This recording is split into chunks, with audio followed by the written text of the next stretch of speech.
with regard to the question raised about Eswatini,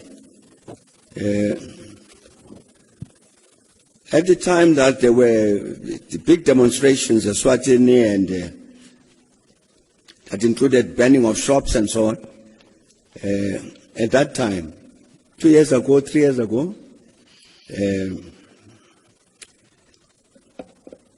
I contacted His Majesty King Mswati,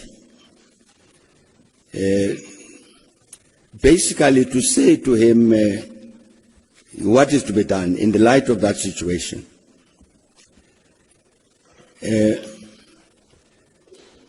In the context of that discussion, I said to him that I wanted to engage the people, the population, Eswatini, to find out from them what is the problem, how to solve it. So what happened was that we then constituted a team which spoke to everybody, Eswatini, Pudemo, the EFF of Eswatini, the Communist Party of Eswatini, the trade unions, the traditional leaders, even the government, to discuss that question. What's the problem? What's the solution?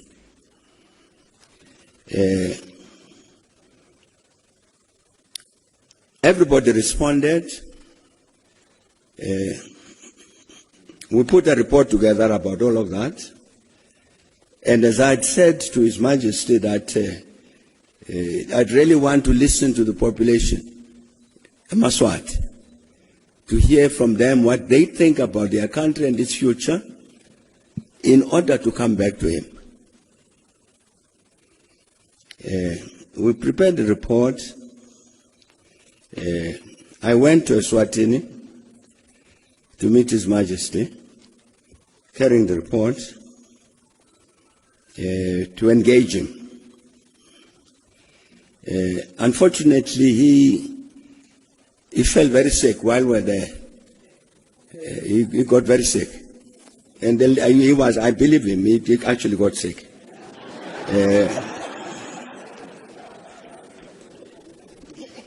I left the report, and then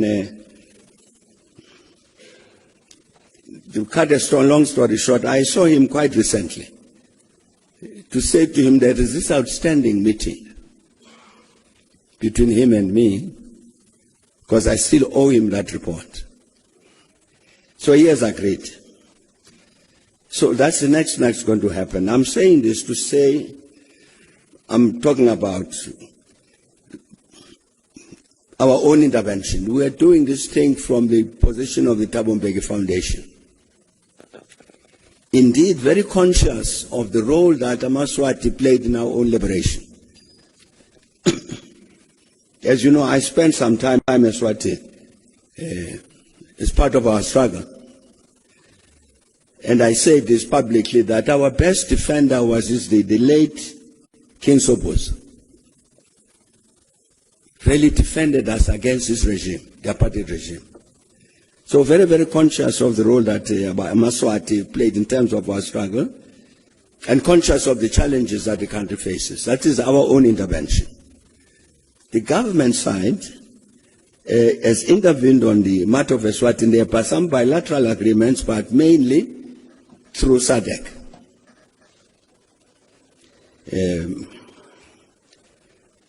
I don't want to talk about that, but clearly that SADC intervention has not taken us anywhere.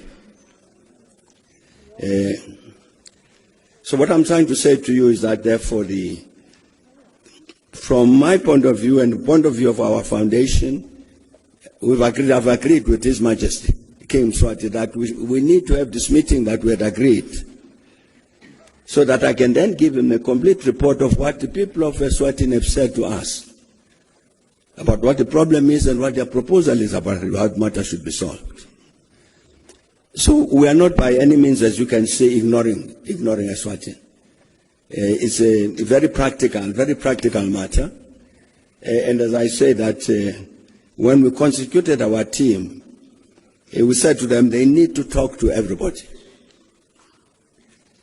including the cabinet. Fortunately, the Prime Minister then, not the current one, agreed to that, and indeed we met with the cabinet, talked to the staff, His Majesty's own staff.